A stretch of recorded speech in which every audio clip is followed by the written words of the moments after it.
This painting, entitled Woman and Birds, from 1973, was painted by my grandfather here in this studio. And it is quite interesting to see how he was just throwing in a glass of paint with different techniques that were making the oil more liquid. And with this movement, he was able to see how the drops of paint were traveling all throughout the surface. And little by little, different forms were coming up.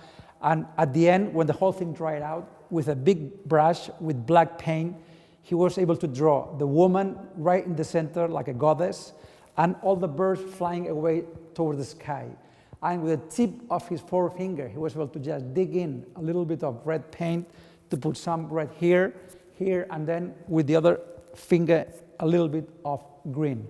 It was balanced, it was very structural, but at the same time was extremely poetical.